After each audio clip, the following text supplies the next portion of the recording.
Welcome to today's historical deep dive into a mind that reshaped continents, a will that defied limits, and an ego that ultimately crumbled under its own weight. We're peeling back the layers of the man behind the legend, Napoleon Bonaparte. Was he a visionary architect of a new Europe, a tyrannical warmonger fueled by insatiable ambition, or something far more complex? A flawed genius, trapped by the very power he craved. Get ready to walk in his boots. Stand on his battlefields and witness the moments that defined his Petersburg trajectory. If you love immersive, real storytelling about ambition and downfall, hit like and subscribe. It helps us more than you know. And stick around, because by the end, you might just see history and perhaps leadership itself in a completely different light. Drop a comment with your favorite Napoleon quote or the moment that shocked you most. We love hearing your thoughts. Let's begin and change the way you think about history. You stand on the eastern bank of the Niemen River, June 1812. Before you, stretching back to the horizon, is the Grande Armée, 500,000 souls, glittering with purpose, the largest force Europe has ever assembled.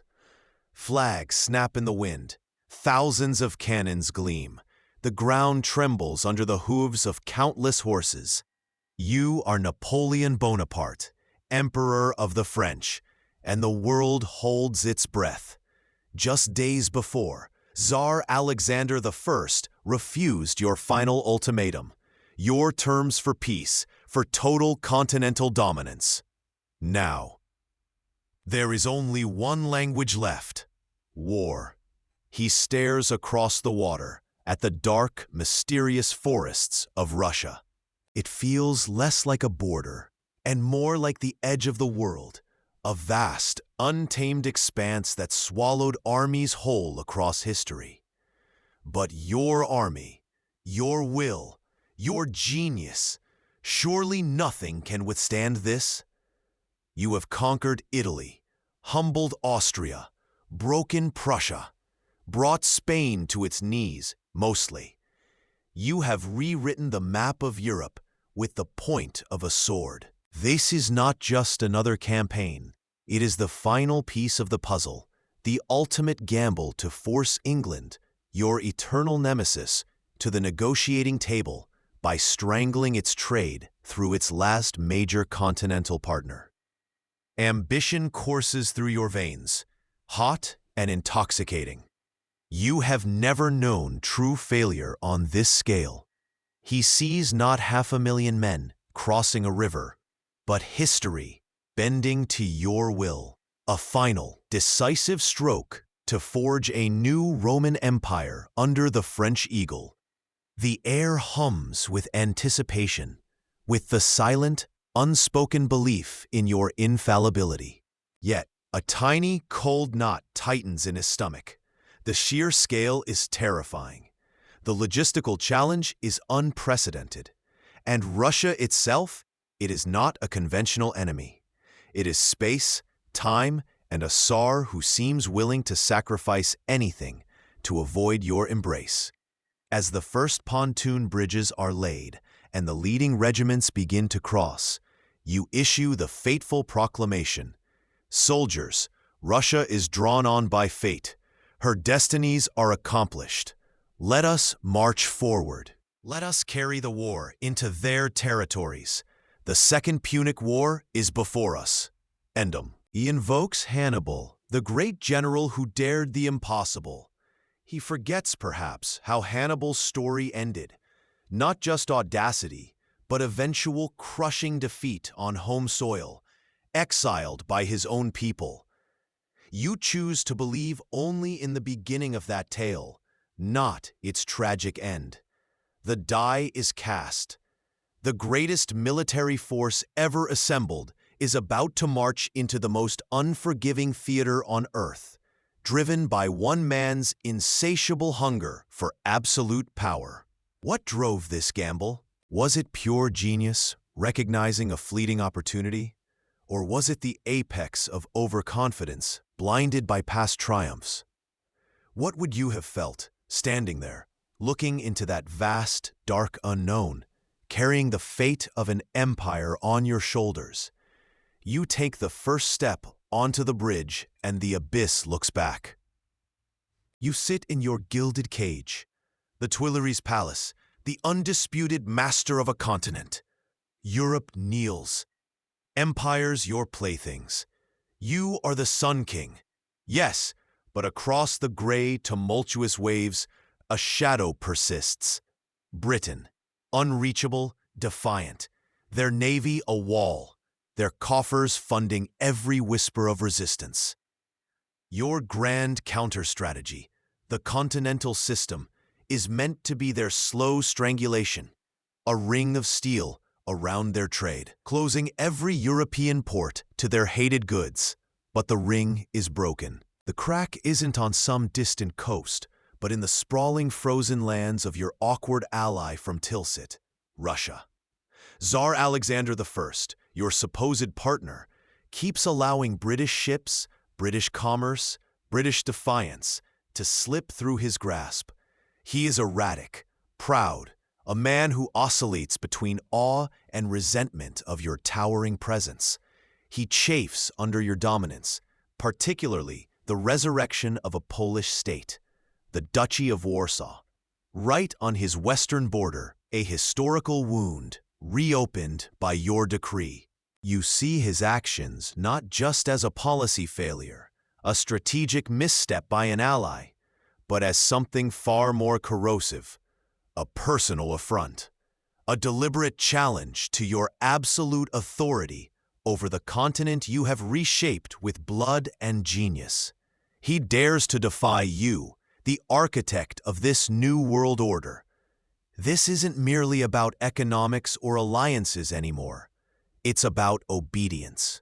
An emperor, a man who has bent nations to his will, cannot tolerate such blatant disobedience from a fellow sovereign, particularly one who owes you, in your mind, a debt of loyalty. The decision to march east isn't solely a strategic imperative to enforce the continental system, though that is the public rationale, the chessboard logic. It is also, perhaps primarily, a deeply personal vendetta, a colossal, self-inflicted wound driven by wounded pride. You are the lion, and Alexander is the cub who has dared to bare his teeth. This invasion is necessary, not just to win the trade war, but to restore the perceived inviolability of your imperial will, to show the world that crossing Napoleon carries the most terrible cost. This is where the line between a threat to your meticulously crafted plan and a threat to your ego begins to blur, then dissolve entirely. Absolute power, you find, breeds an absolute intolerance for dissent. When your personal sense of self becomes intertwined with the success of your grand strategy, strategic objectives become indistinguishable from personal vendettas. The ambition that swept you to power now fuels a self-destructive obsession to crush opposition, not just politically or militarily, but personally. Ask yourself, standing in his boots at the apex of power, facing such defiance, could you have differentiated between the challenge to your plan and the insult to your pride? Or would the sheer weight of your ego demand retribution, regardless of the consequences? This impulse, this conflation of strategy and self, is the true spark that ignites the largest invasion in European history. A march east that will redefine your legacy in ways you cannot yet imagine. With the East calling, you turn to the instrument of your will, the Grande Armée. Never before has Europe witnessed such a gathering. You call upon veterans forged in Italian campaigns and Austerlitz mists, but also draw deeply from the vast tapestry of your empire. Italians in their green coats, Germans from the Confederation of the Rhine, Poles dreaming of a free homeland, Swiss mercenaries whose loyalty is legend, even unwilling Austrians and Prussians marching alongside French grenadiers. This is your army of 20 nations, a veritable Tower of Babel in uniform, stretching hundreds of thousands strong. On paper, it is magnificent, a physical manifestation of your unparalleled dominance over the continent. But beneath the gleaming bayonets and fluttering tricolors, fault lines run deep. National resentments simmer. Yesterday's enemies are today's reluctant allies. Language barriers are a constant, confusing din. Loyalties waver, tied less to shared purpose than to fear of your power or the promise of plunder. This is not a single unified fist, but a collection of fingers, some strong, some brittle, bound together by a force of will. The logistical challenge is a nightmare of unprecedented scale. Supply lines stretch hundreds, then thousands of miles across hostile or empty territories. Feeding, arming, and moving this leviathan requires immense resources. You cannot possibly carry enough provisions for an army of this size over such distances. The plan, refined over years of campaigning in densely populated Europe, is to live off the land, foraging for supplies as you advance. It worked when marching through the fertile fields of Italy or the wealthy towns of Germany. But Russia is not Europe. It is vast, empty, and harsh. Villages are few and far between, supplies scarce. The scorched earth tactics of the retreating Russians leave nothing behind but ashes and empty wells. Your army, designed to subsist on the land it conquers, begins to starve before it even sees the main enemy force. The sheer size, intended as overwhelming strength, becomes a crippling liability, a giant whose own weight crushes it. This army of 20 nations, a testament to your empire's reach, tragically becomes a mirror reflecting its inherent fragility. Ask yourself, is the flaw here in the tactical plan, or in the very structure of an empire built on forced alliances and dependent on a single man's perpetual success? What would it take to truly unite such disparate elements under one banner, beyond the immediate threat of your presence? The immense size of the Grande Armée was meant to be a checkmate before the first move. Instead, it contained the seeds of its own tragic undoing from the moment the first foreign contingent was enlisted. June 24th, 1812. The Niemen River, a shimmering, unsuspecting line drawn across the map.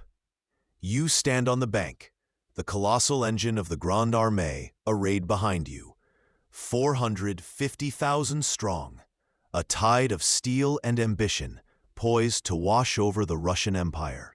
The order is given. The crossing begins. Pontoon bridges stretch like veins across the water. Boats ferry men and horses in endless streams. It is a sight of unimaginable power, the culmination of years of planning, logistics, and conquest. But almost immediately, reality begins to bite at the heels of glory. The crossing itself takes days, a bottleneck of epic proportion.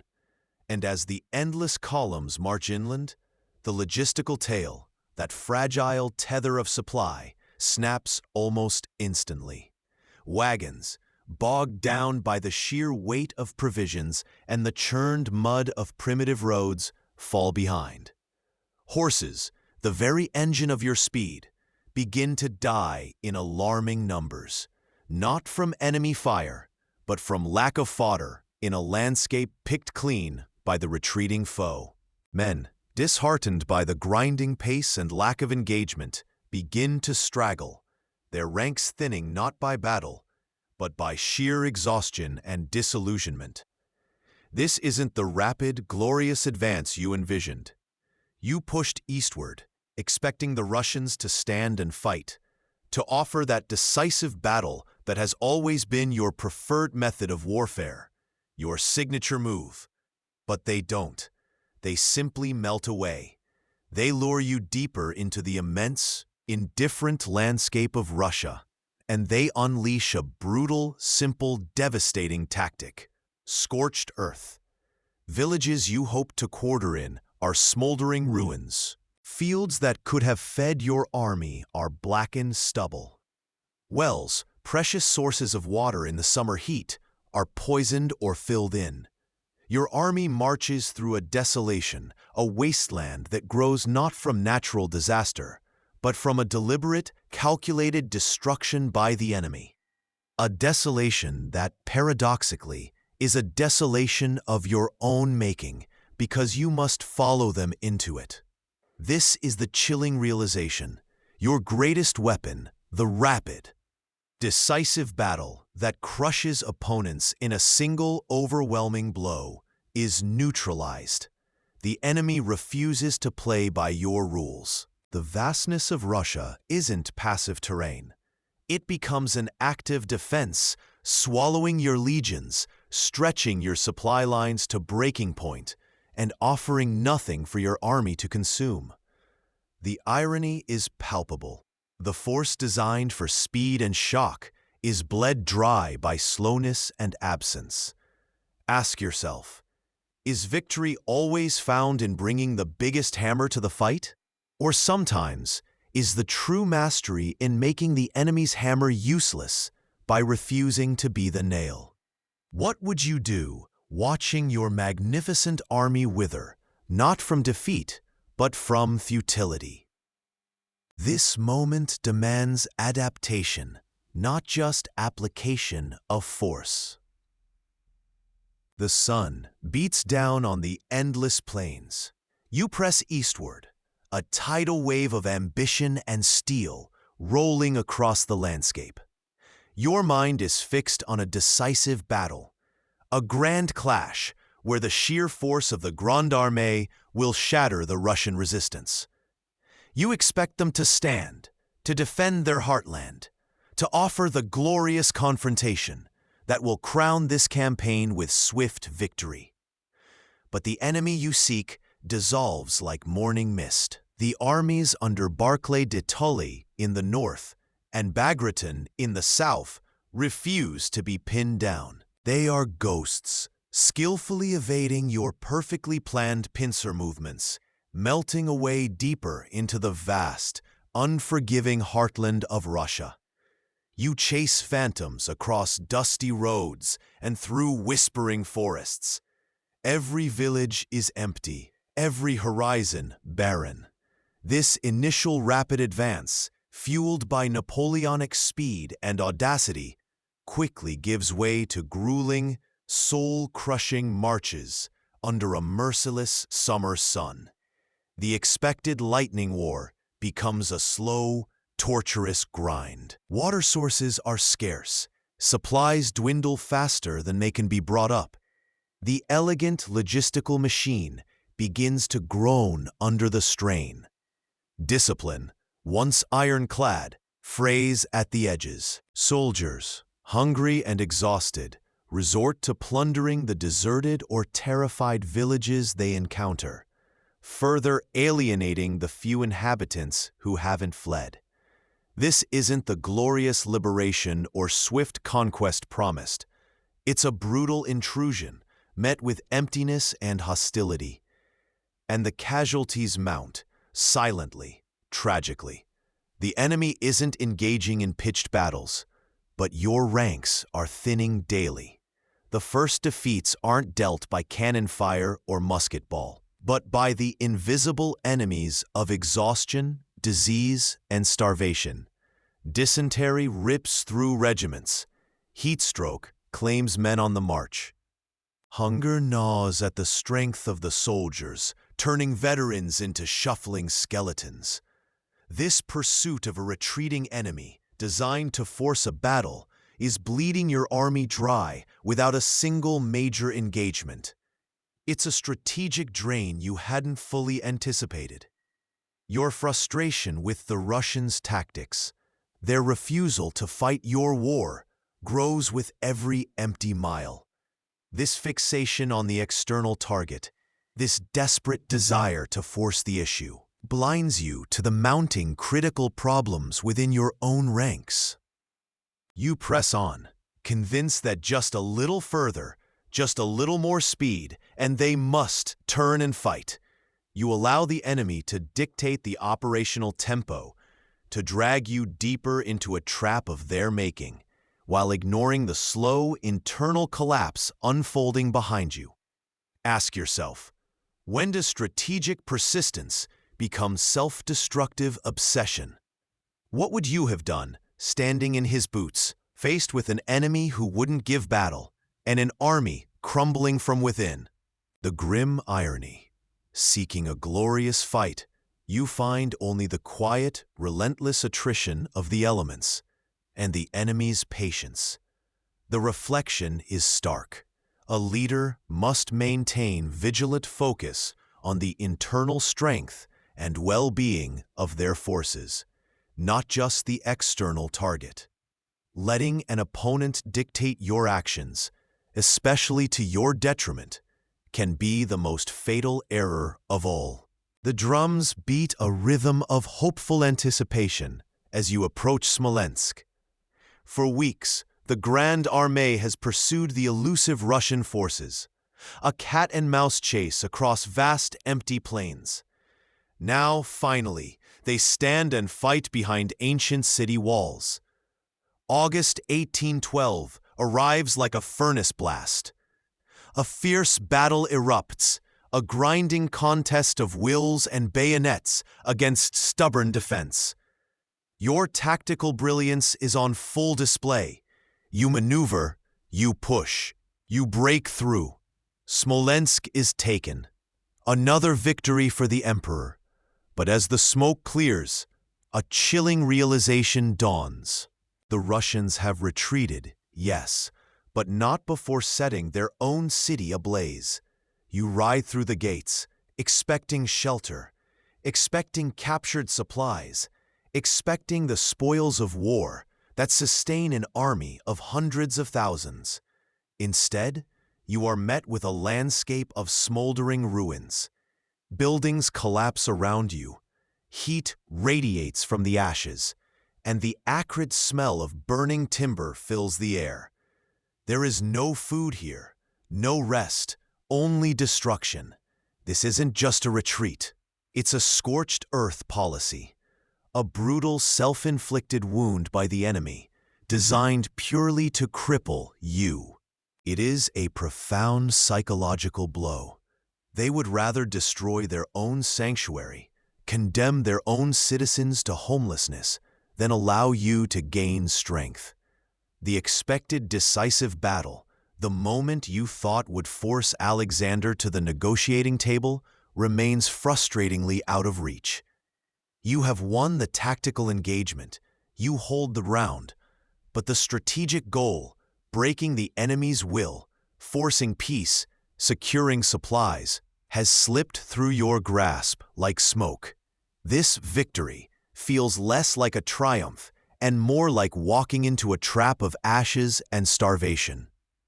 It's a stark lesson etched in fire and ruin. Winning the battlefield tactical engagement means little if the strategic objective remains unachieved. The enemy's willingness to sacrifice everything, even their own cities, changes the fundamental rules of the game you thought you were playing. This moment in Smolensk forces a brutal reflection. True victory isn't measured by flags captured or ground taken in an individual skirmish. It is measured by achieving your ultimate objective, the grand strategic purpose that justified the immense cost. Be wary of Pyrrhic victories, those that deplete your resources and morale without fundamentally crippling the opponent. You stand amidst the ruins of Smolensk, a conqueror of dust and smoke, and ask yourself, is this brilliance Or is this the first terrible echo of hubris? What would you have done, standing in his boots, surrounded by hungry men and burning ruins, with the endless Russian plain stretching before you? Despite the gnawing cold that bites through thin uniforms, despite the ashes of Smolensk still clinging to the air, despite the horrifying silence left by burnt-out villages, you press on. The Grande Armée is no longer the glittering force that crossed the Niemen months ago. It is a river of mud, fatigue, and desperation. Yet, ahead lies Moscow, the heart of the Russian bear, you tell yourself. Capture that heart, and the beast will yield. This is the strategy that brought empires to their knees in Austria, in Prussia. You took Vienna. You took Berlin. Surely, Moscow is just the next domino. Your marshals speak. Some, like the stoic Ney, voice the brutal truth of the dwindling supplies, the stretched lines, the sheer impossible distance. Their faces are etched with worry, reflecting the ragged state of the troops. Others, like the flamboyant Murat, the King of Naples, still ache for a decisive cavalry charge, a grand battle to settle it all, seemingly deaf to the strategic nightmare unfolding around them. You hear them all, yet their words slide off you, like water off a duck's back. You are fixed on the capital. This belief in the almost mystical power of seizing the enemy's heart city is a potent force driving you now. It is a strategy forged in the crucible of past, undeniable triumphs. You stood in Schönbrunn, in Potsdam. Those moments of ultimate victory, of forcing emperors and kings to the table, fuel a certainty that Moscow holds the same power over Tsar Alexander. You see the maps, the endless, empty spaces stretching to the horizon, but you dismiss the warnings about distance, about the gathering clouds of winter that are far more formidable an enemy than any cavalry. You are blinded by the golden light of yesterday's crowns. Here is the tragic irony. The very brilliance that secured your earlier victories, the rapid maneuvers, the decisive blows aimed at the enemy's nerve center, is now leading you into a trap, tailored by a different kind of resistance. Space, time, and a foe willing to burn his own kingdom rather than submit. Past success, in this harsh alien landscape, is not a blueprint for victory, but a gilded cage for your strategic mind. You are repeating a triumphant formula, oblivious that the fundamental variables have shifted. The enemy is different. The terrain is different. The season is a death sentence waiting to be served. Ask yourself, when does unwavering conviction cross the line into ruinous hubris? When does a proven strategy become a fatal rigidity? What would it take for a leader, standing on the precipice of Moscow, surrounded by the ghosts of your own dwindling army, to see that the map has changed and the old routes lead only to disaster? The road to ruin, it seems, is often paved with the unquestioned certainties of past triumphs. Chapter 8. Borodino, the Butcher's Bill. The morning of September 7th, 1812, breaks cold and hazy across the fields near the village of Borodino. Finally, 70 miles west of Moscow, General Kutuzov's Russian army stands defiant, their lines carved into the terrain, anchored by earthworks and redoubts. This is the colossal clash you have craved, the pitched battle you believed would shatter Russian resistance and open the road to the ancient capital. The air vibrates with pent-up energy. The distant thunder of early artillery probes a prelude to the storm you are about to unleash. What follows is not a grand maneuver, but a brutal, horrific slogging match, a relentless exchange of iron and flesh across contested ground. From dawn till dusk, the armies grind against each other in a meat grinder of unprecedented scale. The earth turns red, soaking up the blood of tens of thousands. It is one of the deadliest single days of warfare the world has ever seen, a testament to sheer, unyielding ferocity on both sides.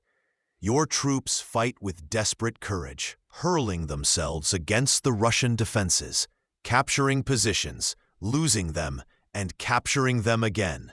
The cost is staggering. Casualty reports flood back. 10,000, 20,000, 30,000. On your side alone. The numbers climb ever higher for both armies, eventually surpassing 70,000 dead and wounded combined. The field is a charnel house, littered with the mangled remains of empires. By evening, the Russians fall back, leaving you in possession of the blood-soaked ground. You have won the field. Kutuzov has retreated, but at a terrible cost. Looking out across the carnage, a cold calculation sets in. Your Grande Armée, already weakened by the long march and skirmishes, is bleeding white. The veteran corps is severely depleted. Throughout the day, you held your Imperial Guard in reserve. The Old Guard, the Young Guard, your ultimate irreplaceable force, remained largely uncommitted, despite desperate pleas from marshals engaged in the thick of the fighting.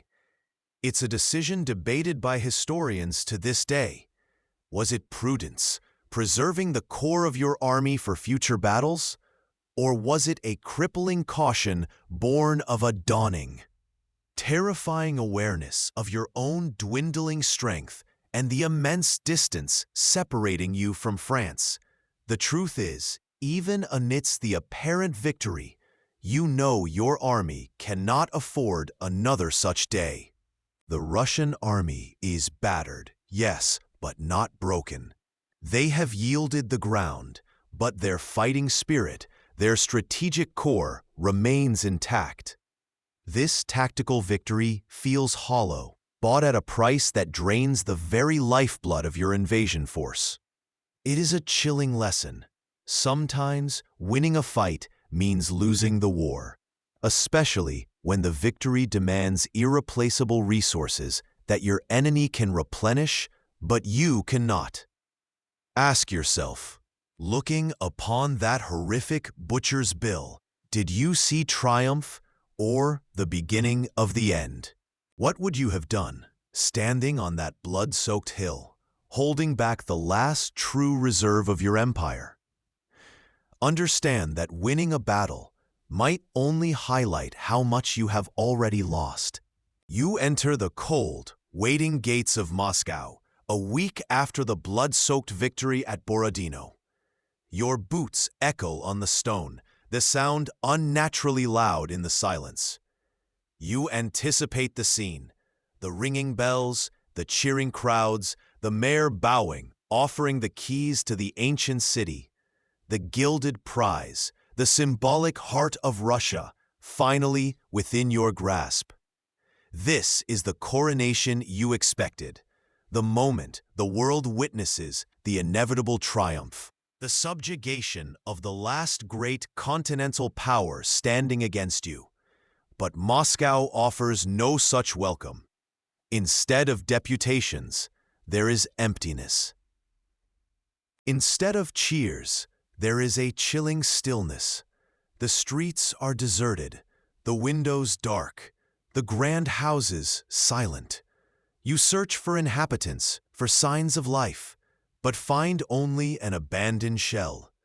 The governor Rostopchin has executed a brutal, unprecedented strategy.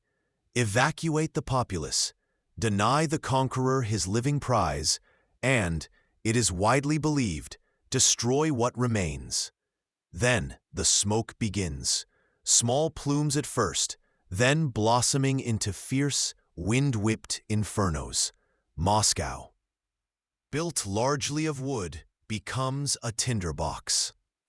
Fires erupt across the city, planned, coordinated, fanned by a perverse wind that seems determined to carry your dreams away on its smoky breath. You watch from the Kremlin ramparts as your expected winter quarters, your vital supply depots, your symbol of conquest, dissolves into a sea of flames. The gold domes of the churches glow with the hellish reflection of the fire, not the celebratory light you envisioned. This was not in the script. Your military genius accounted for armies, terrain, logistics. It did not fully account for an enemy willing to commit self-immolation on a grand scale. This is total war, a terrifying new dimension, where the battlefield extends beyond soldiers to encompass civilians, infrastructure, and symbols.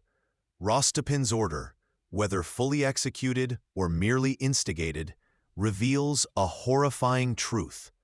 Victory isn't just about taking ground. It's about breaking the enemy's will. But what happens when their will is to destroy their own world, to deny you yours? The burning of Moscow is not just a logistical disaster, denying your weary troops shelter and supplies as winter looms. It is a profound psychological blow. It shatters the image of the conquering hero arriving to claim a submissive capital. It transforms your entry from a moment of triumphant culmination into a desperate gamble, trapping you in a burning ruin. This act of self-destruction highlights a surprising, brutal insight.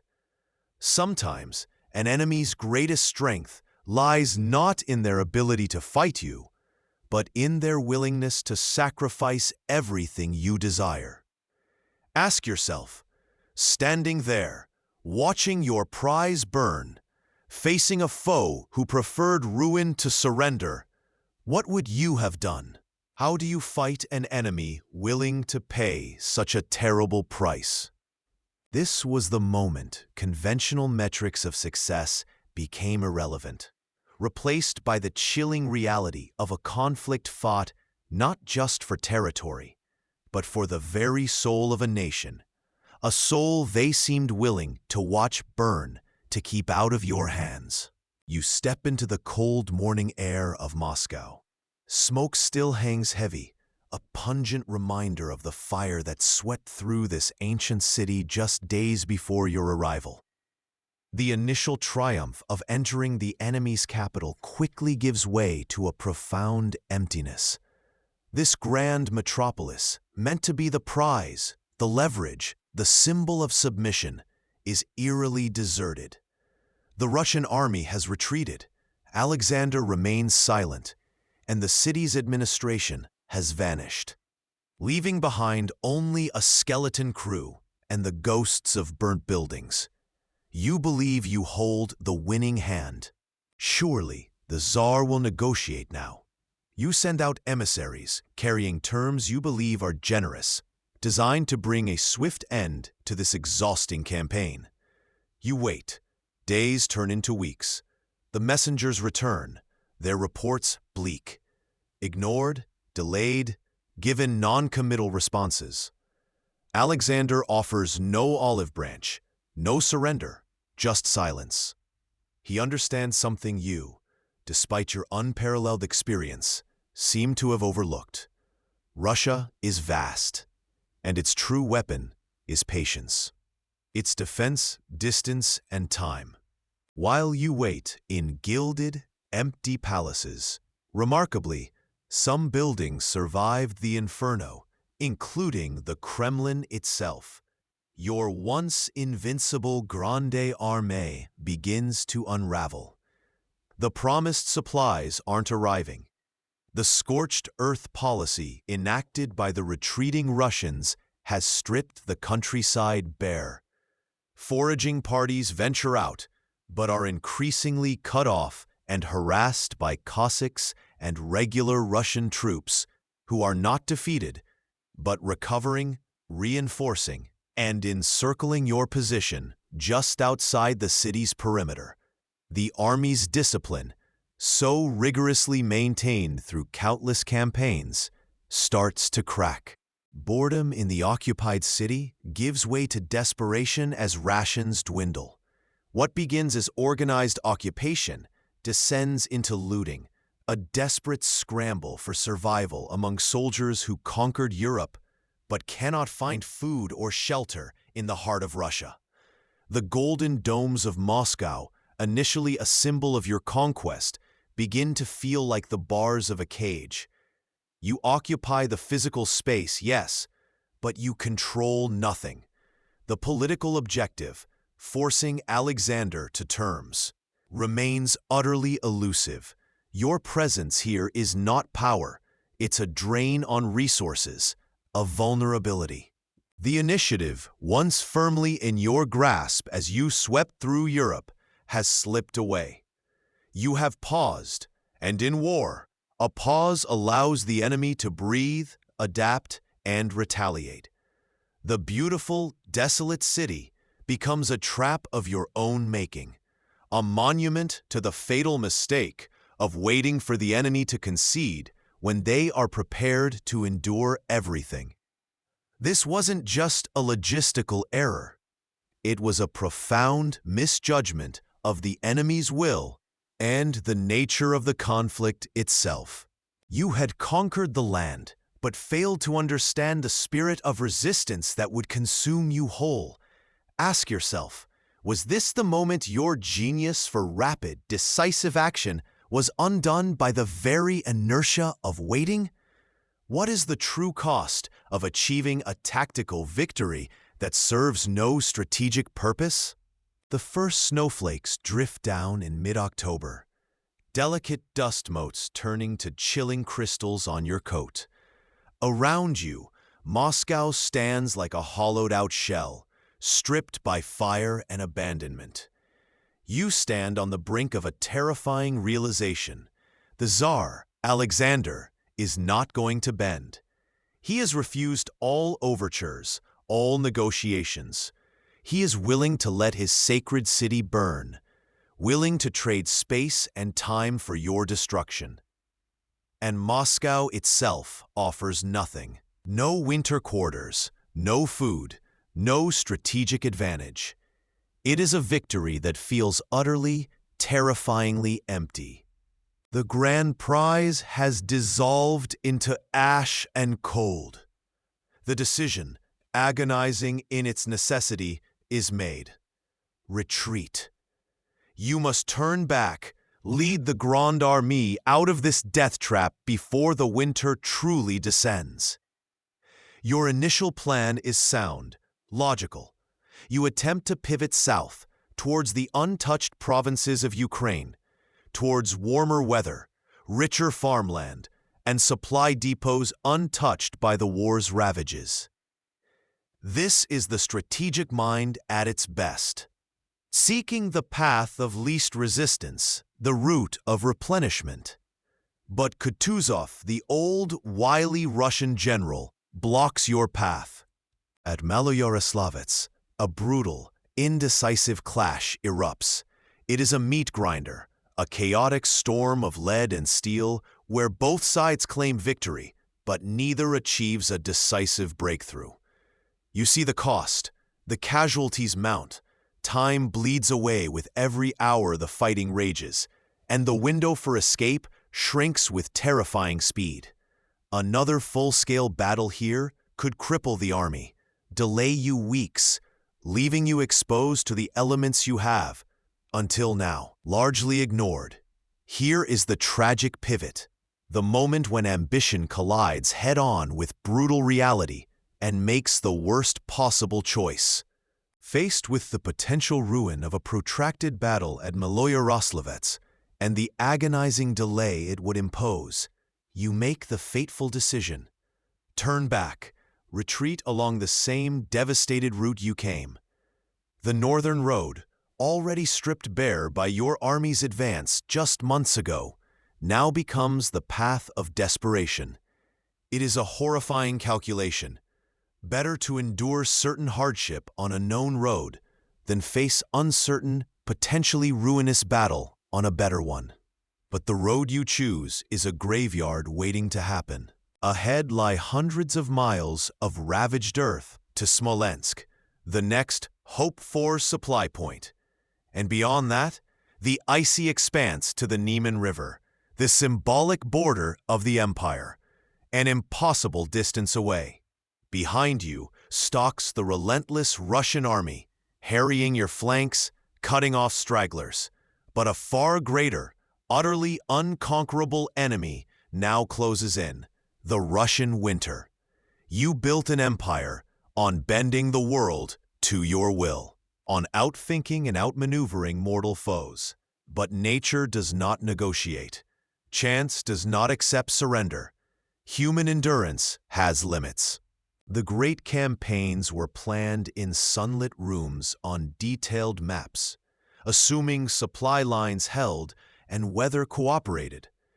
This is the chilling truth. Ignoring environmental realities, planning based solely on ideal conditions rather than accounting for the worst-case scenarios is not strategy. It is a form of hubris. What happens when the greatest force you face is not an army you can destroy, but the biting wind, the deep snow, the starvation that grinds men down, soul by soul? The emperor who conquered nations now finds himself locked in a battle he cannot win, against an enemy that feels no pain and knows no mercy. Ask yourself, was this final decision at Malyoroslavets pragmatic, accepting the lesser of two immediate evils? Or the moment hubris, the belief that you could outmarch even winter, sealed your doom?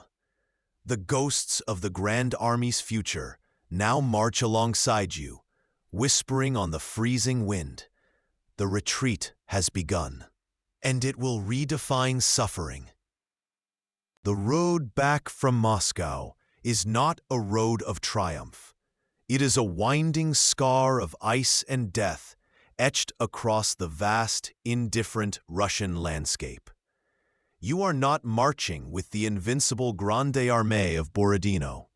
You are part of a spectral procession, the remnants of a 500,000-strong force, now perhaps 100,000 effective troops, followed by a vast, desperate horde of stragglers, the wounded, the freezing, the civilian camp followers who believed in the dream. The biting wind is a constant, invisible enemy, stealing breath, chilling to the bone. Your perfectly tailored coat, once a symbol of imperial power, offers little more protection than a shroud against temperatures that plunge far below zero. This is where the iron rule of logistics asserts its terrible power. The army does not march on ambition. It marches on its stomach, on its horses, on its supply wagons. And all three have failed utterly. Food has vanished like a mirage. Horses, the essential engines of the era for cavalry, artillery, and transport, die by the thousands, collapsing in the snow from exhaustion and hunger. Their carcasses, frozen solid, become grim landmarks. The consequence is immediate and devastating. The magnificent cannons that blasted holes in enemy lines, the symbol of Napoleon's mobile might, become useless weight. Men, reduced to raw muscle and failing will, must haul them, or, more commonly, simply abandon them, monuments to a campaign's collapse left for the snow to bury. The once disciplined ranks dissolve into a struggle for individual survival. Frostbite claims fingers, toes, entire limbs, turning soldiers into hobbling, ruined men. Snowblindness leaves others stumbling blindly through the white wilderness. The cold permeates everything: bones, hope, spirit. Discipline, the bedrock of Napoleon's success, cracks under the strain and shatters.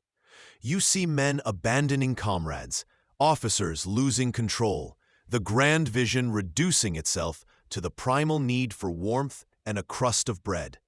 It is an epic of suffering, an army disintegrating not from a crushing battlefield defeat, but from the slow, grinding attrition of hunger, cold, and failed planning. Here is the stark, tragic irony. The man who mastered the swift, decisive battle, who moved armies with unprecedented speed and precision, is now presiding over a march slowed to a crawl, undone by the sheer, mundane necessity of feeding and sheltering 500,000 men in a hostile environment. His strategic brilliance brought them to Moscow. His logistical oversight, or the impossible demands placed upon his supply lines, is destroying them on the way back. It is a brutal reflection that the most ambitious undertakings mean nothing if the fundamental support structures, the food, the transport, the shelter, are not robust. Neglecting these minor details has doomed the most ambitious undertaking in European history up to this point.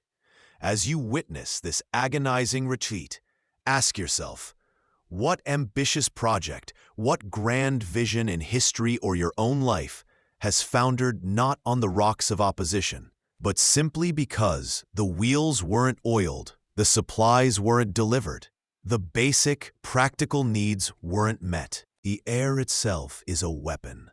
It bites, tears at exposed skin, claws its way into bone. This isn't the crisp, strategic chill of an Austerlitz morning. It's a relentless, existential cold that leeches hope and reason. Around you, the magnificent edifice of the Grande Armée is not just retreating, it is dissolving. What were once proud regiments, ordered and imposing, have become fractured companies, then desperate platoons, then just huddled clusters of misery, clinging to each other for a flicker of warmth against the indifferent, snow-laden landscape. You, Napoleon, the Emperor, are an island shrinking in this sea of human suffering. The Imperial Guard, your loyal veterans, form a thinning perimeter, a last vestige of military form in a world rapidly reverting to brutal, primal survival. But even their discipline, forged in the crucible of 100 battles, is cracking under the strain. The enemy here isn't Cossacks or cannon fire. It's hunger, exhaustion, and the soul-crushing realization that the dream is over.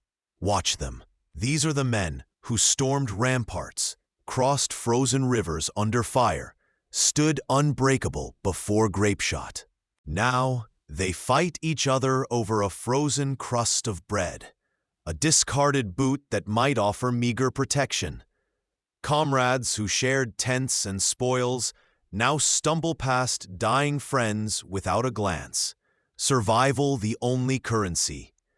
The very symbols that once inspired them, the glorious eagles atop their standards, the polished muskets carried with pride, are abandoned in the snow, worthless weight against the crushing burden of fatigue and despair.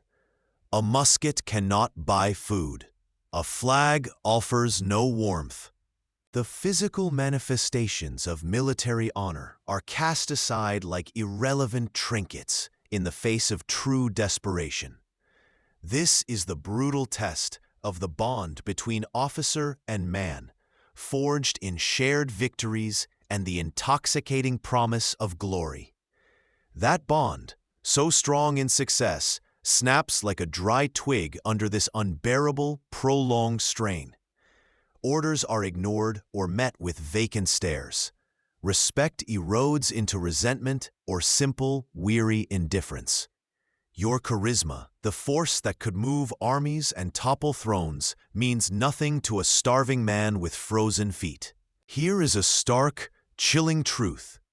Leadership built primarily on the back of continuous success and the magnetic pull of a singular personality is terrifyingly fragile when confronted with existential, unyielding hardship.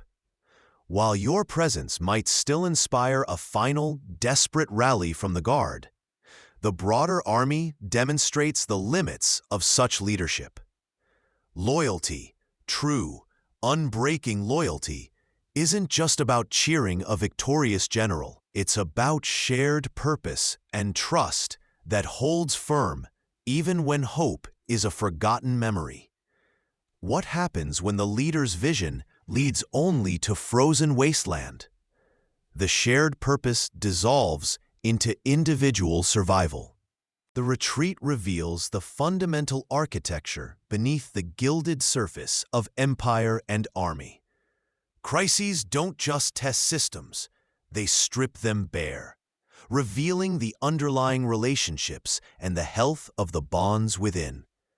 Without deep, reciprocal trust, the trust that says, "I will care for you and you for me, even when the mission is impossible," the system fractures. The Grand Army, built on the brilliant, ambitious vision of one man, discovers its fatal flaw. It relied too heavily on that single point of failure. When the victories stopped, when the hardship became absolute, and the purpose shifted from conquest to mere existence, the organization, layer by layer, dissolved into the primordial struggle for survival. What would you have done, seeing the instrument of your ambition, the very core of your power, disintegrate before your eyes? Was this the inevitable consequence of pushing men beyond human limits? Or the failure to build something more resilient than charisma and conquest? This is the cost of worshiping the result over the health of the foundation. This is the silence where glory once roared. Late November, the Berezina River, a sheet of treacherous, semi-frozen ice and dark, frigid water, lies ahead. It is not merely an obstacle. It is a trap laid by fate and converging Russian armies, snapping shut around the ragged, frost-bitten remnants of your Grande Armée. You know the stakes. On the eastern bank, tens of thousands of your soldiers stand, shivering, starving, waiting for death or capture. On the western bank lies a sliver of hope, a chance for survival against impossible odds. The river must be crossed, now. Yet the ice is too thin to bear the weight of an army, too thick to allow boats passage. It is a cruel paradox, a frozen moat trapping you in the heart of Russia. This is where courage finds its purest, most desperate form. Your pontoon engineers, the unsung heroes of this calamitous retreat, wade into the waist-deep, icy water. Under a relentless barrage of Russian cannon fire, they work with superhuman resolve, their hands freezing, their bodies numbing, driven by a loyalty that defies logic. They are building 2 pontoon bridges, flimsy lifelines across the abyss. It is an act of desperate genius, a testament to the fact that sometimes survival hinges on the willingness of a few to sacrifice everything. For 2 frantic days and nights, the army streams across. It is not an ordered march, but a desperate crush of humanity. Soldiers, stragglers, civilians, carts. A chaotic, panicked torrent surging towards the fragile safety of the western bank. The air is filled with screams, the groans of overloaded timbers, the terrifying whistle of incoming shells. Discipline dissolves under the primal urge to survive.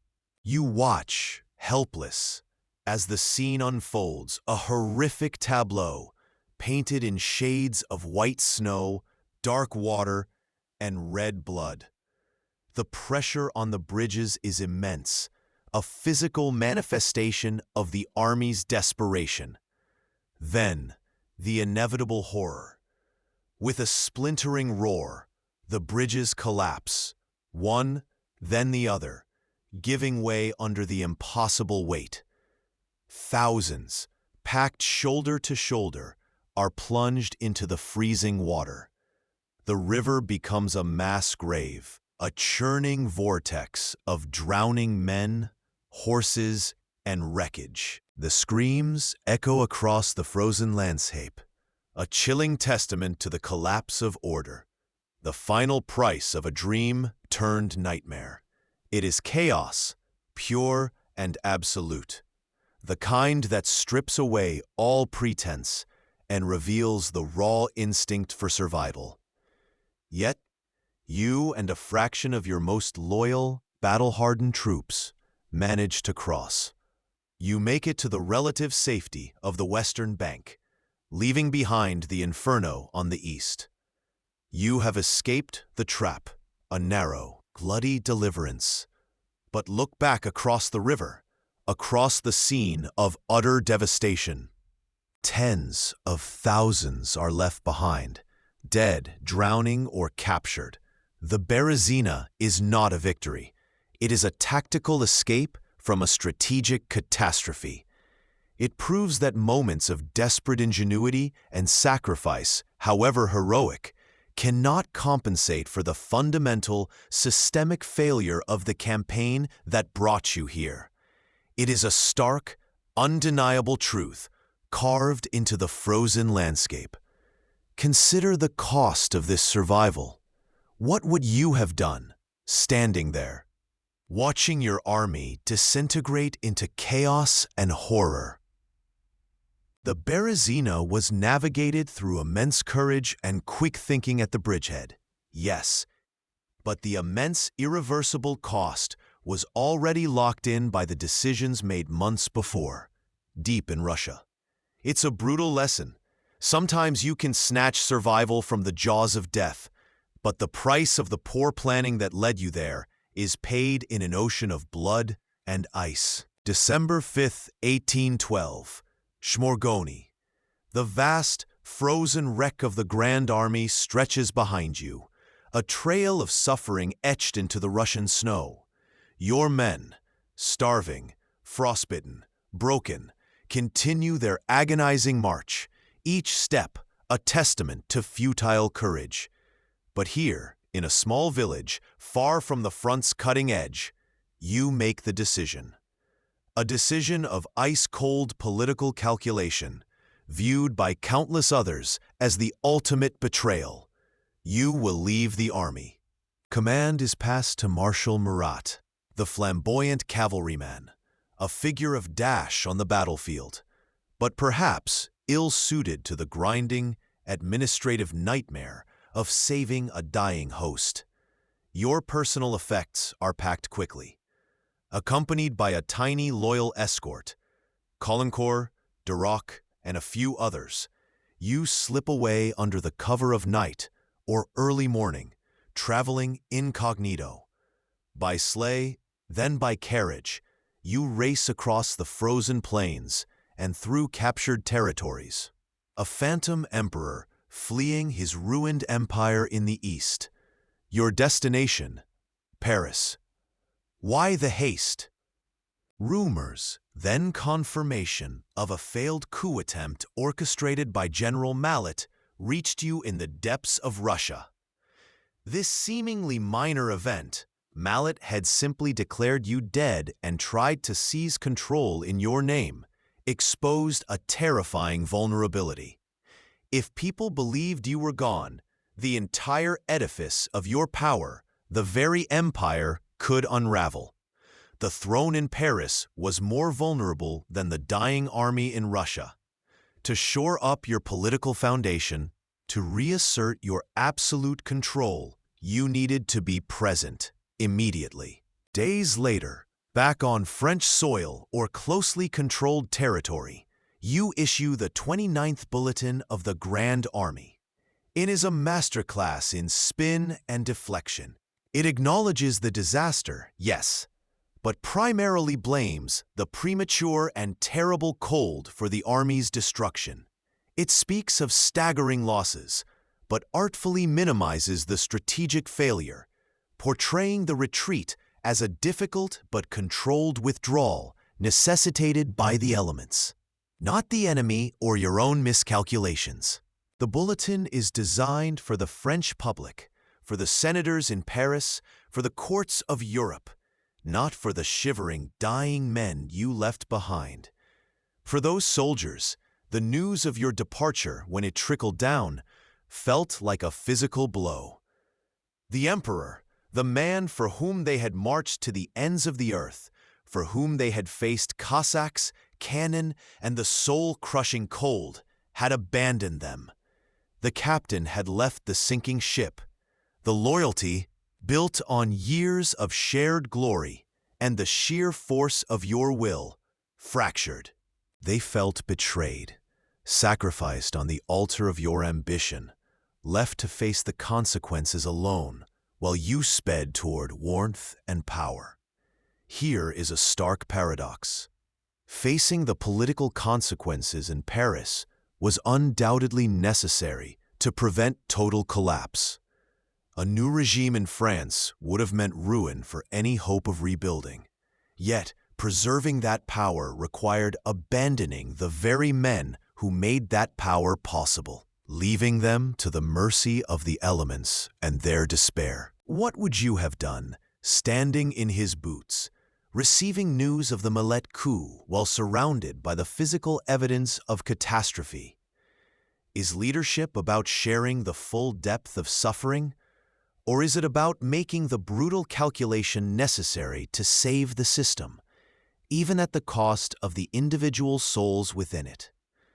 The way a leader handles disaster, the honesty or lack thereof they show towards failure, defines their character and impacts the loyalty of those who follow them, not just in victory, but in the heart of the wreck. The carriage finally reaches Paris, a city that feels strangely quiet after the brutal, howling chaos of the retreat. You step back onto Parisian soil, thin and pale, the ghost of the Berezina still clinging to your bones. Yet, you straighten your uniform, force a resolute expression. You must project confidence, an iron will untouched by the snow and the suffering. France watches you. The continent watches you, looking for any tremor of doubt. You did not run from Russia. You returned to raise new legions, you tell them, to chastise the faithless. The narrative must hold. Immediately, the grind begins. You demand new conscripts, young boys barely old enough to hold a musket, older men pulled from factories and farms, the last blood of France. The speed is astonishing, a testament to the administrative machine you built. But the quality is a stark, tragic contrast to the hardened veterans buried under Russian drifts. Cannons are cast with desperate haste, equipment scraped together.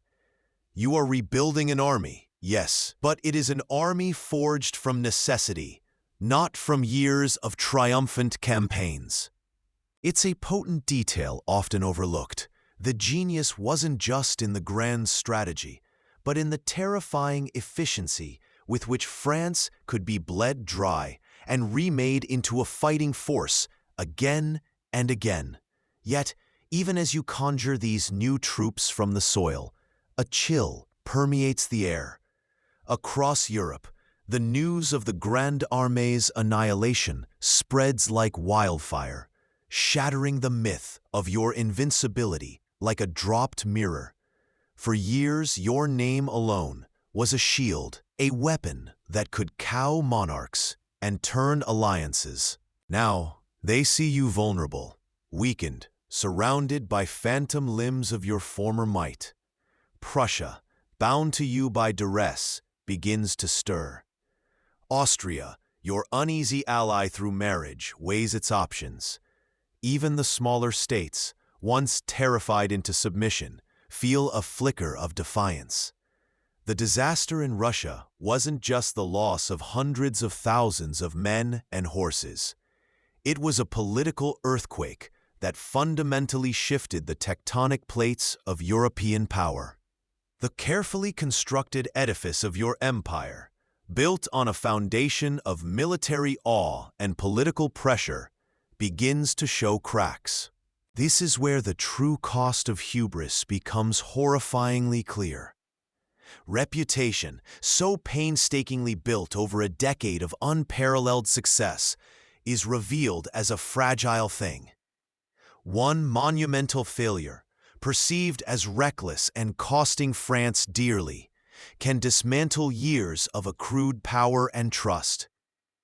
You survived the winter, yes, but the political winter in Europe is just beginning. Your allies question their allegiance, not just because you are weak, but because you led them into catastrophe. Recovering from this requires more than raising new armies. It demands rebuilding credibility with rulers who now see you not as an unstoppable force, but as a dangerous gambler. The chess pieces are being reset across the continent, and this time, you are playing from a position of desperate defense, setting the stage for the brutal, bloody campaigns that will push you relentlessly towards your first abdication. Ask yourself, when does strategic ambition cross the line into self-destructive delusion? What would it take to recover power once the world has seen you fall? You stand not in the biting wind of 1812, but in the quiet contemplation of history. The skeletal remains of the Grande Armée's ambition lie scattered across the Russian plains, a grim monument to the limits of human will against the immensity of nature and a determined adversary. What began as a swift, decisive strike to bring a recalcitrant Tsar to heel morphed into a death march, born of overconfidence, logistical blind spots, and an inability to adapt to a foe who played by different rules. You, Napoleon, had mastered the chessboard of European warfare, each piece a regiment, each move a calculated thrust, but you were blind to the infinite shifting board of Russia itself, where the squares were endless, the pieces were the very elements, and the rules were written in snow and distance. The lesson learned on that frozen battlefield isn't merely about the cold or the vast distances, or the scorched earth tactics of an enemy unwilling to yield ground in the traditional sense. Though these were brutal teachers, the deeper insight is about the nature of ambition itself. It is a powerful engine capable of achieving wonders, forging empires from chaos, and lifting a man from obscurity to the very pinnacle of power. But left unchecked, fueled by an ego that whispers invincibility, and divorced from the stark realities of the world, it becomes a destructive force. Like a runaway train, it consumes not just the man who wields it, but everyone caught in its path, the hundreds of thousands who marched into that white abyss. Russia was the mirror that finally, brutally, showed you and the world the limits of your own power, the precise point where genius curdles into hubris, where strategic calculation dissolves into self-inflicted catastrophe. The men who followed you into that abyss did so because they believed. They believed in your star, in your unparalleled brilliance, in your invincibility forged on 100 battlefields. Their faith was a testament to your legendary charisma, a bond of loyalty almost mythical in its strength. But their ultimate tragic fate was a direct consequence of your singular flaw. The ambition that had scaled impossible heights now drove them blindly over a cliff. They paid the ultimate price for an ambition that exceeded the possible, for a vision untethered from reality. What if history is not just a dusty record of past events, but a perpetual living warning, etched into the landscape and the human heart? What if every grand strategy, every bold venture that seeks absolute dominance, every relentless pursuit of power and legacy, carries within it the insidious seeds of the Russian campaign?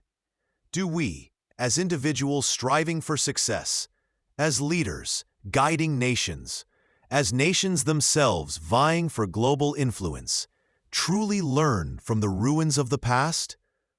Or are we destined to repeat the cycle, driven by our own forms of ambition, our own fierce pride, and the quiet, dangerous conviction that our genius is somehow exempt from the rules that governed others who fell?